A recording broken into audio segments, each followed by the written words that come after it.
Support the Amigos podcast and keep the Amiga goodness flowing for just $1 a month. Visit our page at patreon.com/AmigosPodcast.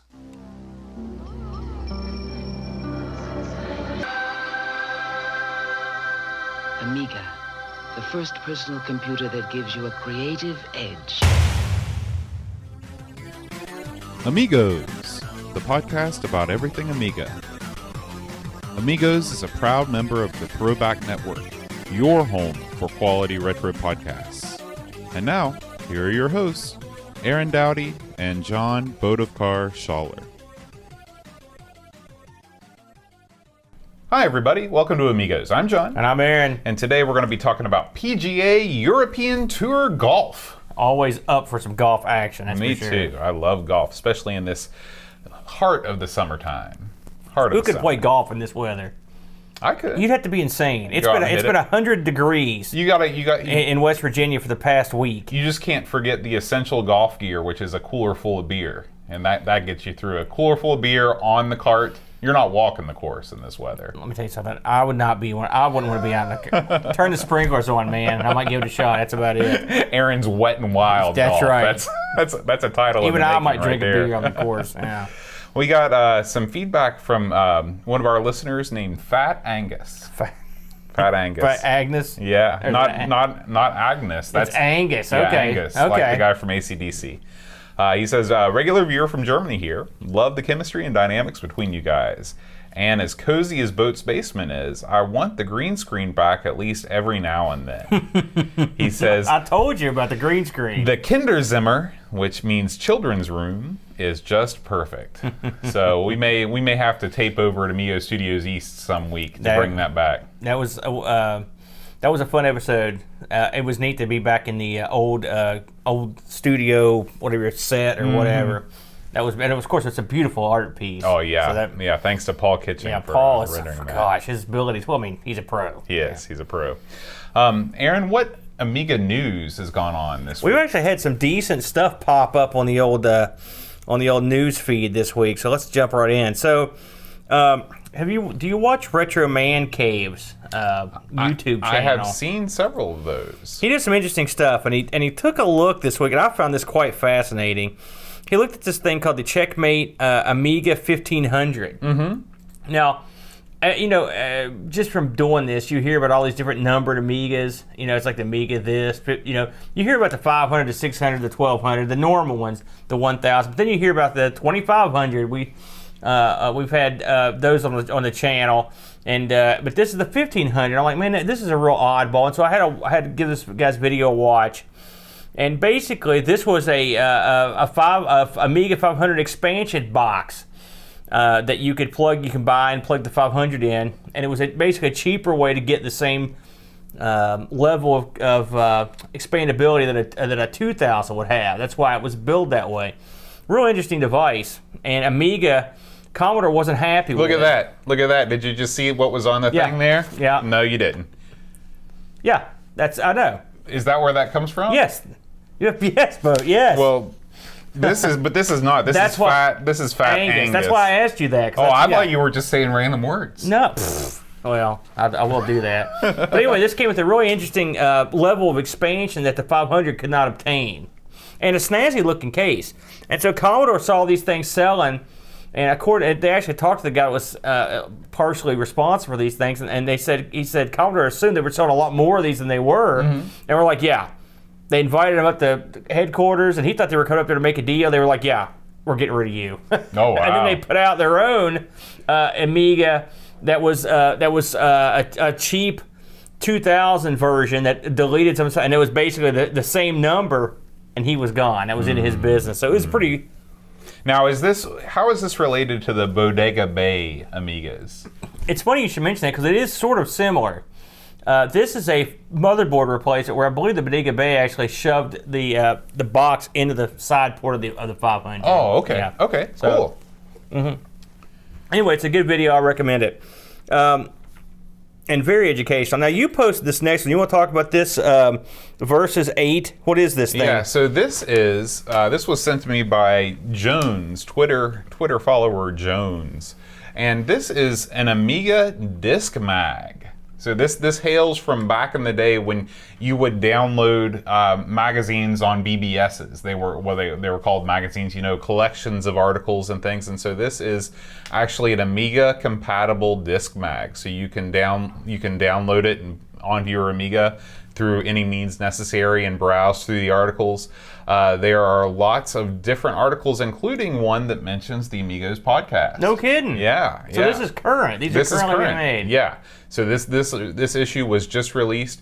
If you're listening, you can go to POUET, POUET.net, and search for verses number 8 by Nucleus, spelled cool guy style. You've also got this and linked Boyd. off the Google Plus. This is also on Google Plus, of course. So wow, that's great. Yeah, What did isn't they say that about it? Did you look? I have not read the thing yet because I've got to figure out exactly how to make this happen. But definitely check it out. It's very cool. Very good, very good. And thanks. Unless they're like, boy, these guys stink. Hopefully not.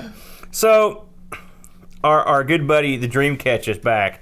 And he rolled up a very interesting article here on RoboCop 2. RoboCop 2. It's funny how much I've read about RoboCop. I've never seen any of the RoboCop movies. Which is astounding to me. Yeah, I mean, I've seen little bits of them and stuff, but I've never watched the whole one. Right. I probably should. But the article is pretty interesting, and it sort of talks about where the series was going and how the game, at what point the game came out and how, it's Dreamcatcher. Enough said. It's always good stuff. And I've learned a lot. And of course, he goes scene by scene through a lot of this stuff. So you I also like the idea. I like RoboCop on the motorcycle. I don't know why that amuses me. It'd be funny if he was on a moped or a scooter. That's true. One of those electric bikes. You'd think RoboCop, they would have put some wheels on that sucker. Yeah, R2-D2 like. Well, yeah, I guess so. Yeah. I don't know if it needs the third wheel, but anyway, it's good stuff. Dreamcatcher does a great job, and he put a lot of work into this, but you can tell because all the screen pulls and stuff in there are incredible. Absolutely. Another one of our good buddies. This guy's been active as well here recently. Duncan Styles, the dunk, back again. Slam Dunk. He's got a review of something, and I've been eyeballing this thing for a while. It's the Rise MK2 adapter for the Amiga. Now, Bo, I don't know if you read this. I had a look at it, and it's basically it allows you to use basically USB peripherals. That's right, on your Amiga. Man, it's not very expensive, but I've been kind of wanting to have a go at these, and his review was mixed.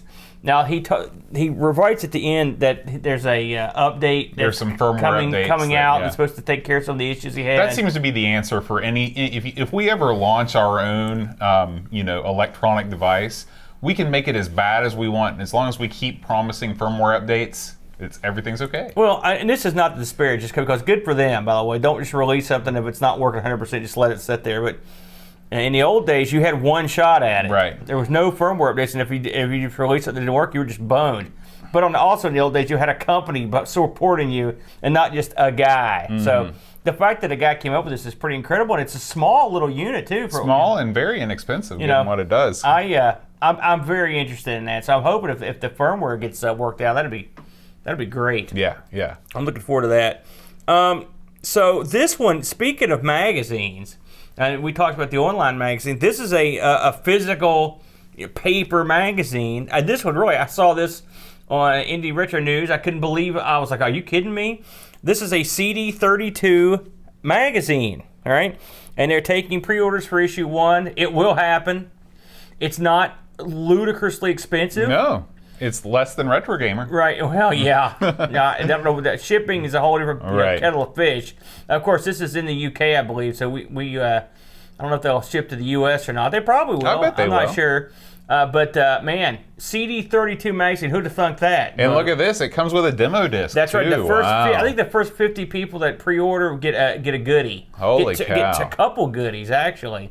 So I'm anxious to see what this looks like. Yeah. So if somebody out there gets a copy of this, let us know. Given your love for the CD32, I do. This would be right up your alley. The CD32. We were just talking about this. I watched a video from Dan of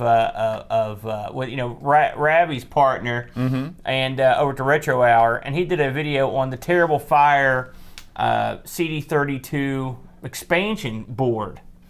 Now, this Terrible Fire was a user that he designed this board, and he sort of left the scene, but he did the design, and it's all open, so you can just effectively you can buy the board and populate it yourself. And there are some people building these for sale, but it's an extremely affordable expansion. I would have one right now, but I don't know if it's going to work on my CD32. If you'll recall from, many episodes ago when I had to repair the CD32, mine has damage to that expansion port area that I don't know what would. Now, have you ever looked into getting just a whole replacement motherboard for the CD32? A replacement motherboard that's not an Amiga 500 costs $1 million. Really? Yeah, it's for everything. Mm-hmm. I've been trying to, I was like, I'm going to get the Amiga 600 power board to replace what I've got. No. Amiga 1200 power board, nothing. You're screwed. You're boned. I mean, you can get them, but they cost a fortune if you can get them. But this looks like a terrible fire. Looks really good. I haven't linked that article up yet, but it was or video up yet, but it was really good. I watched that last night. But the CD32, you can get a lot of mileage out of it, now. And the terrible fire add-on gives you an IDE port. I think it's 8 megs of memory, an RGB out, a keyboard port. Lots of integral ports that make that thing really be awesome. So. I love that. I wish Terrible Fire hadn't left the scene, but he was very renowned for his abilities. So you know how that goes. Let's see if I've got anything else here in the. I think that pretty much covers it. I guess I should mention that we had the new ARG is out. By the time you hear this, or see this, it'll be out. And this week, me and the Brent took on the Odyssey 2. Actually, it'll be out by then. Odyssey 2. Right. And the Odyssey 2, which was the system that we grew up with, and we actually had the exact system that we grew up with on the show, and the actual box that was on the show. That's the only system that you've got that's like that, right? That you still have the original one from your youth? I think it is, actually, because we don't have the Coco. We don't have, and we've had it forever. In fact, it was in my mom and dad's closet forever, and they said, take this. And when I said take it, I was like, wait, we've still got this? Give me that, and I got it. So we had a lot of fun. So that's if you're in the ARG Presents, we'll be kicking that off as well. You got anything you want to add, Boatster? Did you see anything interesting in the news this week? No. This is the first episode that's going to be released after Amigathon, so we can only hope that Amigathon was the smashing success that we thought it was. Should we make predictions now so we can look stupid later? Sure, let's make predictions. All right. What do you think on the the hours we put in and the amount of money that gets raised? Okay, well, I know we're going to go the full 24 hours. You think? No, I know. Oh, several facts have been made available to me that you do not know about. I don't get to know, and I'm one of the guys? You don't get to know. Oh, man. We will go the full 24 hours. Well, we'll attempt to go that long anyway. Oh, man. You're going to be passed out on the couch. I'm going to be playing, Turrican 5 in the 24th hour, but we'll make it. So that prediction, so yes. The over/under on the 24, we're going over. We're going equal to. Yeah. How about over/under on the amount of money raised? Well, we know what we've got in the kitty right now. Yep, we're at just over $1,600 right now. That's a lot of money. I think last year during the show we raised about what, 500 pounds? We raised 700 and some pounds. That was during the show. During the show. Well, actually, that's what I mean. I'm talking. Yeah, about 500. Some of that. Yeah. Yeah. So I'm gonna guess that this year we raised. I would say we get to maybe $2,500 US. That was precisely the number that I thought too. I'd say 2,500. 2,050. 2,050? 2,050. Okay. I'm going to go higher than you. I'm going to say that we're going to end the day with $2,500 in donations. That would be incredible. It would be. It would be. $2,500? I think so. I think we can do it. All right, there you go. So, hey, I hope you're right, pal. And everybody that's listening to this right now, other than the people that are listening to us record it live, you can laugh at us in succession as we. Yeah. Hey, if we hit 2,000, I will be happy boy. Yeah. That's a goodly amount. It is a goodly amount. Now, not to toot our horn here, because it's not our horn. It's the people's horn. But the people have managed to move us up the lofty list of a couple of these. That's right. Can you explain that? We're now, of all the people doing Extra Life marathons, we are in the top 100 of everybody in the world. And that includes some very heavy hitters. So thank you for that. We're also the #1 Extra Life marathon in the state of West Virginia. Yeah. Where it counts, baby. It's amazing how many of these things are going on at once. Yeah. Yeah, well, but what people do is they set up their Extra Life page at the beginning of the year, and the main Extra Life event isn't until November 3rd. You can do your event any time of the year, but most people do it on November 3rd. Well, that's kind of that skews the numbers. It skews the numbers in our favor. Oh, it does? Yeah, because everybody's waiting to donate for all those other things until November 3rd. Oh, I see. Leaving. So we jumped in early. We jumped in early. Beautiful. That's right. Hopefully But yeah, it goes well. any other predictions? Boy, well, I don't know. I don't know what to tell you. I'm nervous about it. I am. I hope it goes well. I hope we should have had this talk on the episode before this. Well, no, one, I mean this is better now because people can look back and point and laugh. That's true. I just hope there's not a lot of technical issues. Yeah. Last year we were very fortunate, and well, this year that's what worries me. This year we have more people on the team than we did last year. We've got Jason Warnes, who's been coding up a storm. I mean, he's putting out all these bespoke things that we're going to be able to use, and so which I don't know what that is. Bespoke? No. It means like custom made. Oh, okay. Yeah, and so we're grateful to have him on the team. You're not going to make a prediction about the pie?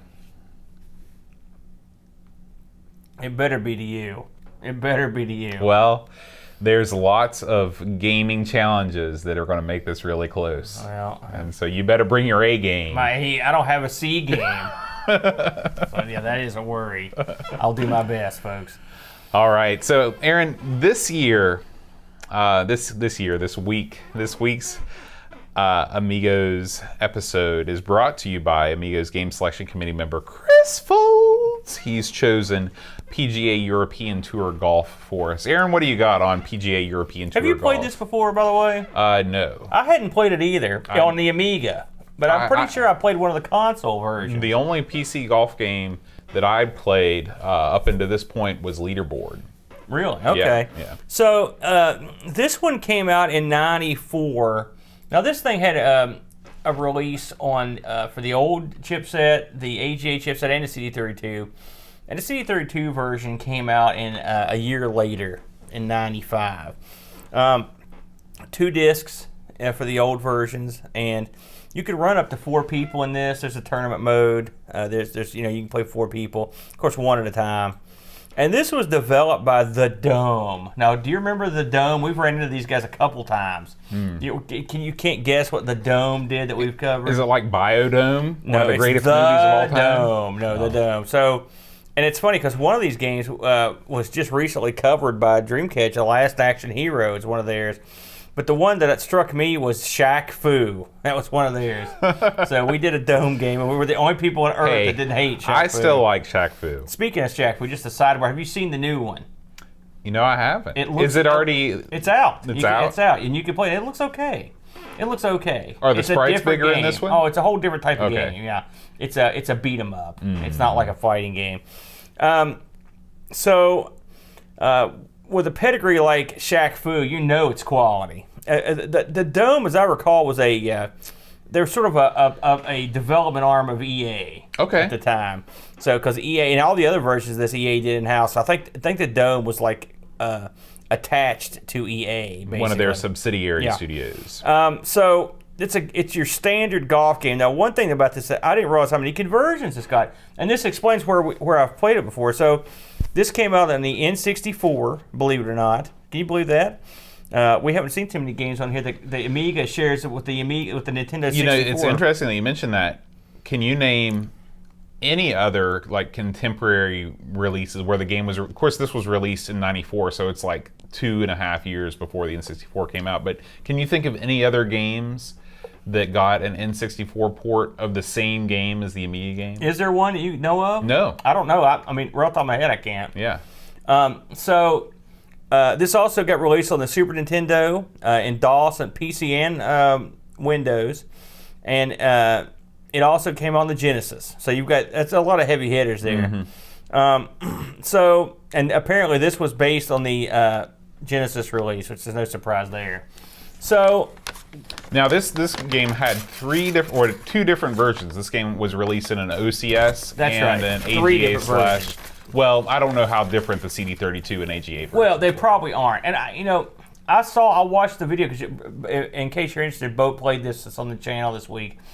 and I wonder if it has some music, because the first thing we noticed about this, and you mentioned it, and it's the first thing I noticed, is that there's a shocking lack of music in this game, and which is usually golf, you get something.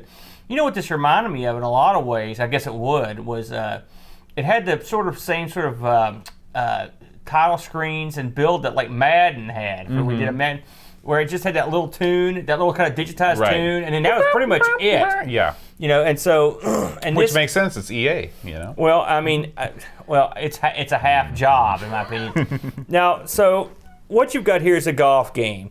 It comes with, I believe it's 5 courses. I think there's a UK course. There's one in Spain.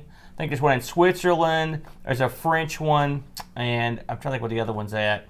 The courses are different. They're based on real courses that the PGA Tour. I'm sure there's one in Scotland. You can't have a PGA Euros game without Scottish course. And you get, when you open this thing up, you're in a pro shop after it loads, and that was the site of my first disappointment. As far as I could tell, and I looked all over, there's no way to customize your golfers to make them interesting and make them you, basically. Okay, is there any way you can do that on any golf game from this time period? Listen, it opens in a pro shop. If you can't have some sort of customability, you shouldn't open in a place where you would buy stuff, is my point. You can't get a different hat. You can't get different pants. I want something. If you're going to put it in a pro shop, let me customize my guy. Okay. And by the way, for the record, the tennis game that I play lets you customize your guy, so it's not like it couldn't be done.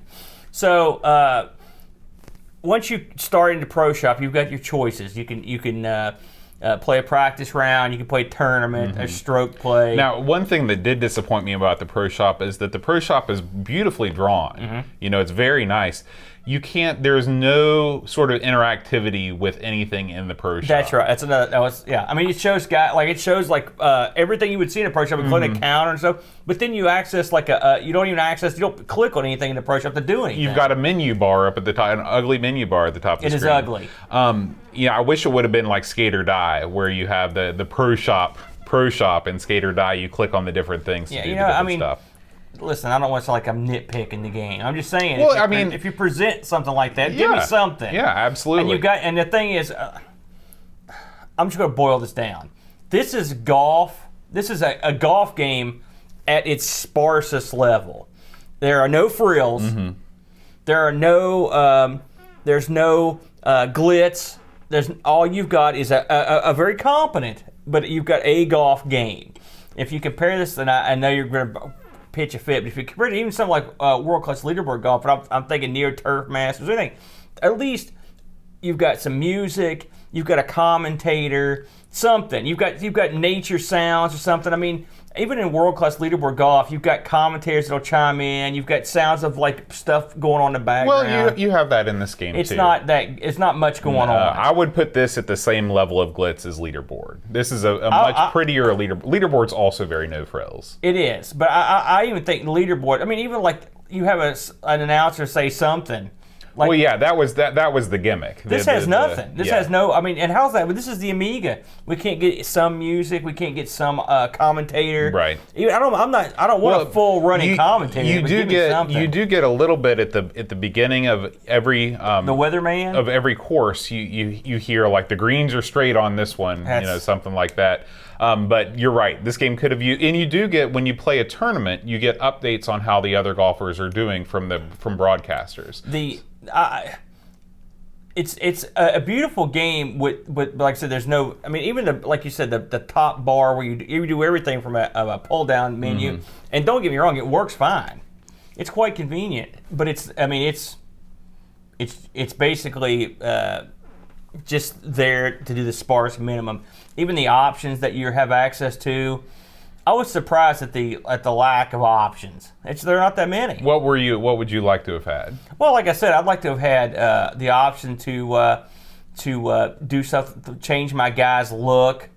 As far as I know, I don't think there's any way to play a woman in this, right? But again, I mean, comparing it to the other golf games of this period. Yeah, but do women play golf? I mean, surely. Why not have? I mean, I'm just saying this was a later release of World Class.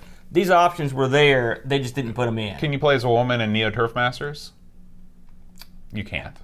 There's a lot of options on your golfer, though. There's a lot of different options, and they all look different. They all play different. They all are different characters. Right. So, hey, I know you're defending the game. I'm just saying I liked it a little bit more. I'm just playing devil's advocate. So, once you've picked your guy, and you can pick like amateur, pro. I always hit off the amateur tees because since I was just learning the game. Although again, this game is not a game that will be difficult to pick up. Yeah. If you've ever played a golf game, you can play this golf game. I mean, more or less. It's a standard interface, which works pretty well. You know, it's entirely mouse driven. It is, which is good.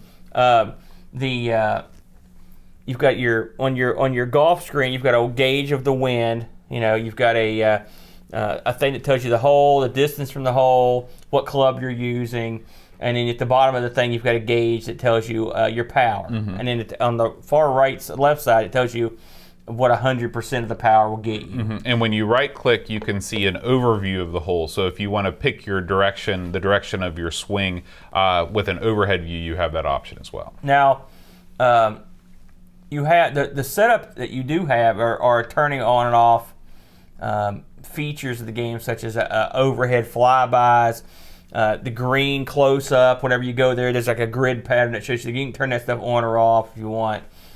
So that's nice. And I will say that, because it sounded like I was burying the game, but as a golf game, it's pretty darn solid. It's very console-y, isn't it? Which it would be. Now, since you've played a lot of golf games in your time, what did you think of the interface in this and the overall presentation of the actual golf event? You liked the fact that this was mouse driven. I did not. I find that it's much easier for me to line up my swing and my cursor and all those things by using the arrow keys. I felt like the mouse was a little bit touchy, and it was hard for me to put the cursor exactly where I wanted it. I don't understand. You click on.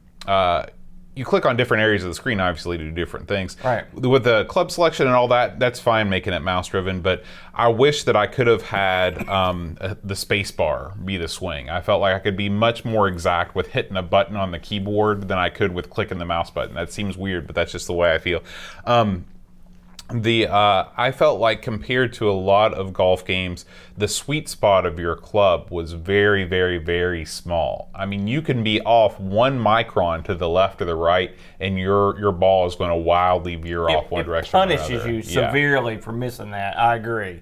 There is no room for the most minute curve, miss on that thing. One thing that I did find interesting is that you do get a flyover view of the hole when you first select the course. I think it's only on the first hole, or maybe no, it's not. It's on every hole. You can turn it on and off. Yeah, and you get this very slow kind of frame by frame rotating camera view around the environs of the hole, and that was neat. So I thought I'd mention that. It's funny. I was watching you play it and watching the differences in the speed of the camera. I played this on the Amiga Forever, and the default setting for the flyover is so fast you could barely see it. Oh, wow. It was an interesting thing that Hasifa mentioned in the chat, and I didn't realize until we fired up the OCS ECS version, but the flyover is actually faster in the older version of the game. It's less choppy than the 1200 version or the AGA version, I guess because they're processing so many more colors. We should probably talk about the differences between the OCS, ECS, and AGA version. I played the AGA exclusively, but Okay. I know I watched you try all three, so go ahead. So this is yet another opportunity that the developers had to make something really, really awesome with the extra power of the AGA, and they squandered it. The only thing that's different, if you look at the gradation of the course as you fade off into the distance, there is a smooth kind of green fading to black with the way that the course goes, and it's just a grid pattern in the ECS, OCS. Your golfer looks the same, the announcers look the same, the music's the same, it's all the same except for those very small color gradations. Yeah. A major disappointment, the Yeah, AGA version. well, bare minimum. Yeah, which is the MO of all of these games that have AGA versions. Not all of them, but there are some that they could have done more. Now, that's not to say this doesn't look good. It looks pretty good. It does. It's a very pretty game. All versions look good. Yeah. This is, in case you're wondering, this is the AGA version that we're watching right now. I will say, I felt like it was very strict, but I didn't feel like I was getting cheated. Now, I will say I had some trouble. I don't know about you, but every course I tried almost always had the most god-awful windstorms going on. There's a heavy wind everywhere. I never played in the rain or the snow or anything else. I don't know if that stuff's in there or not, but I never saw it. No. I saw heavy. I mean, I'm talking like sometimes gusting winds that were going over 20 miles an hour, and would just randomly go really rocking that thing. Now, I mean, I'm not a real golfer, and I know over in the UK, those conditions are more harsh for sure. Yeah. But I mean, surely is it like that in Spain or mainland France? Just where the wind is like that. I mean, I thought when I left the UK, I thought, well, surely I'll be better off here in Spain. Yeah, you would think that. But no. Do you recall what your favorite course was? I like I don't know that I played all 5. I like the forest course, the Arden Forest. I like the greenery. I'm a sucker for, lush greenery in my golf courses. I thought that the scenery in this game is much. Of course, this is a much newer game than World Class Leaderboard, so it's not really fair to compare. But I would put this up here even with a game like Golden Tee 97, which I used to own the arcade machine for. It's still sprite based. To me, the scenery looked about just as good. The only thing that was different, some of the ball physics in this game is a little bit wonky. Like, not so much the physics of the shots themselves, but the way that the ball travels. For example, when you're putting, you will frequently see the ball advance frame by frame as it slowly approaches the hole. They didn't quite get the sprite rotation down for that. One thing I know for sure is the greens in this. I mean, in a lot of these golf games, if you get pretty close to the hole, it'll kind of give it to you. Man, this one is just, you talk about shattering your dreams. Yeah. Like, how many holes I would end up parring that I thought I would get a birdie on. I mean, you have to be dead on to get that thing in. It is not going to give you any favors, and you're going to earn it. But on the other side, when you do sink that really difficult putt, it's very rewarding. But there's no real celebration. No. There's no cheering. There's no digitized sound effects of a crowd. Yeah. That's a real disappointment. There's no announcer going, "Woo, holy crap, you're the man." Yeah. And so it's just like, oh, well, I mean, you're personally excited. The only thing you really get is the instant replay, when you make a good shot, which is cool. Yeah. But I mean, and the announcer never talks about you either. He's always giving you updates on your opponents who are always doing better than you. So there you go. I liked, and I'm not sure you agree with me on this. I thought the way it handled the greens was fine with the grid. I thought the grid work I could follow it pretty easily. That doesn't mean I could best the greens. The first time I played this, the first hole I doubled up on the par, but I got better. Snowman. And there was every once in a while I would do okay. Towards the end, my favorite course was it was either Sweden or I think it was Switzerland was the one course. That was my favorite. My least favorite course by a long shot was the French course. I had a heck of a time. Laid a lot of water on that thing, and man, I was dunking balls left and right. I was getting frustrated as heck.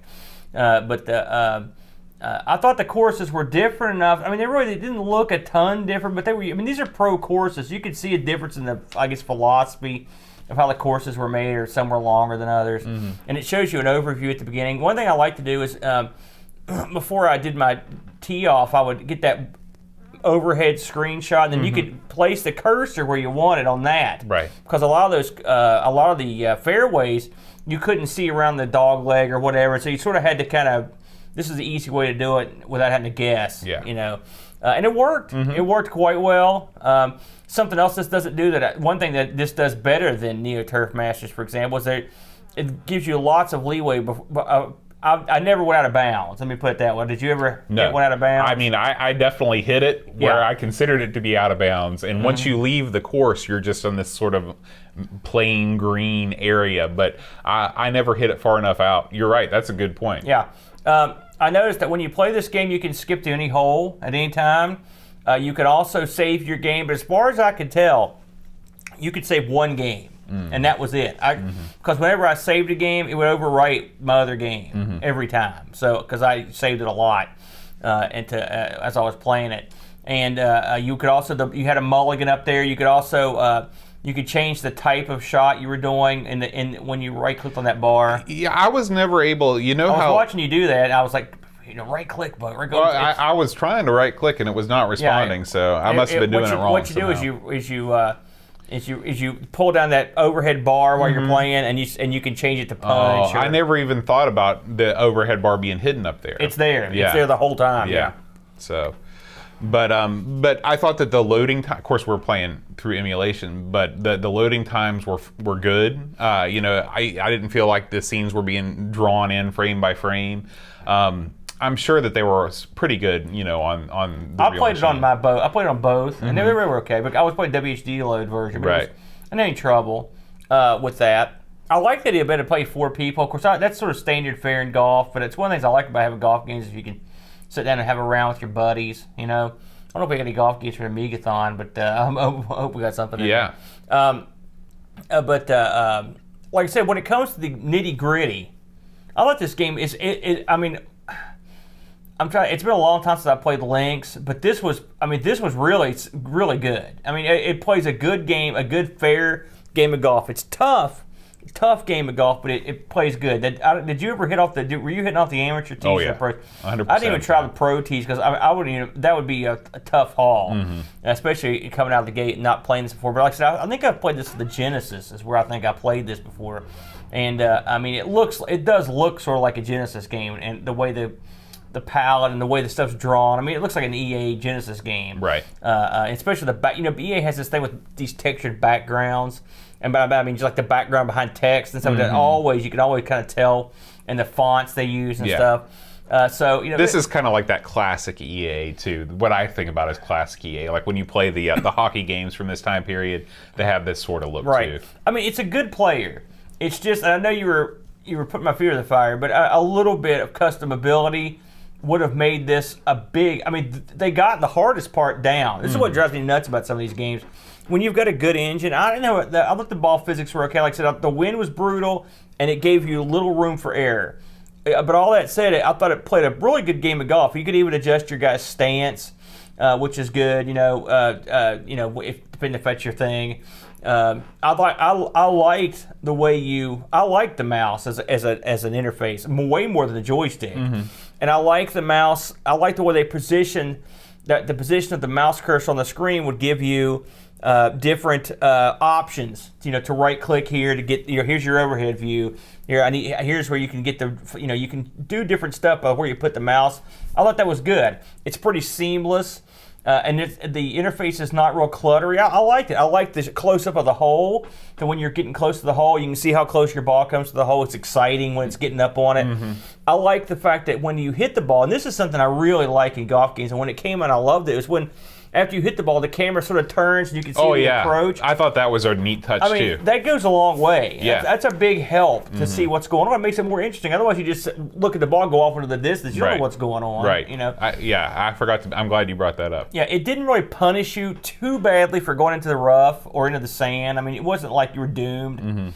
Water was a drop or a re-hit. Lose a stroke, just like you would expect. But I liked the basic core golf. It's just I'm disappointed that they didn't have more interesting, things to do. I guess it really is the fluffy kind of stuff, the changing your guys' colors or some maybe you're at a pro shop. Maybe can I buy better clubs? Yeah. Which some games have that now.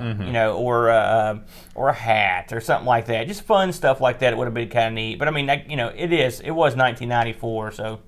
I guess you get what you get, but I think it's a good swath of courses. As far as I know, they never released any sort of course discs for this, so you're stuck with what you've got. And 2 discs, they packed a lot on 2 discs, but again, good golf game, bad everything else. No music and whatnot, no speech. Yeah, I agree. Yeah. I agree.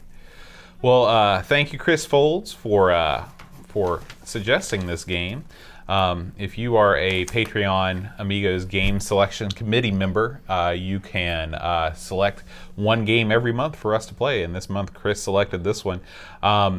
We also have other benefits to being a Patreon supporter, such as you get access to our Discord channel, where we're talking video games and books and random nonsense. Tell them what you were doing in there today. With Oh, the we Discord buddies. are out. Congratulations to England. Of course, you'll know if you're still in or not by this time. But we just watched together on Discord. We just watched the penalty shootout against Colombia. So that's why we've got our British van here, the double decker. They call those vans? No, they call them buses. Did you call it a van? I called it a van. Why? It looks like a van to me. It does? Bit. Yeah, it looks like a.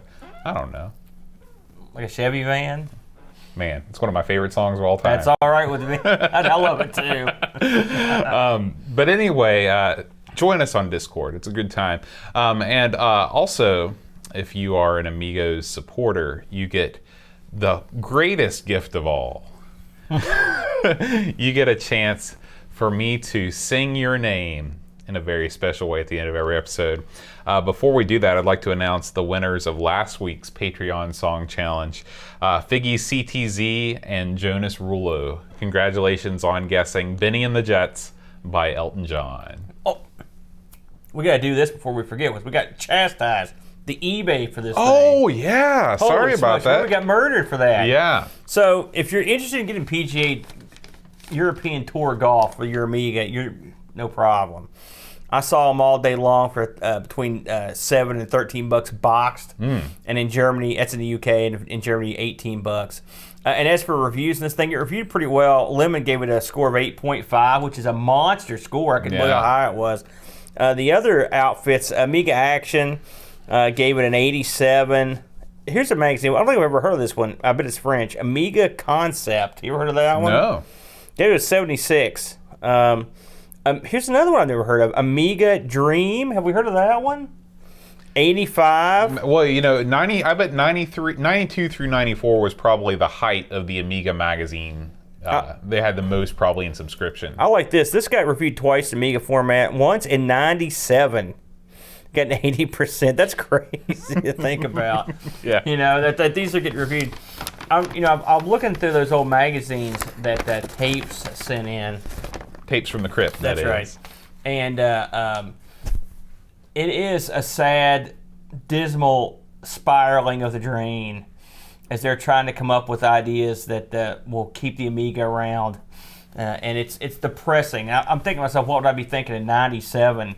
I mean, at that point, you've all been, It's interesting because I went back and read some of, I think his name is Jeremy Rayner, his history of the Amiga on Ars Technica. And of course, in 97, there were still a lot of rumors that they were going to get bought, like we talked about last week, by Samsung, or somebody was going to pick them up and keep it going, but wasn't to be, unfortunately. C'est la vie. Yeah. But it's coming back, man. It's coming back. We're back and big ready for way. action. Yeah. Absolutely. All right.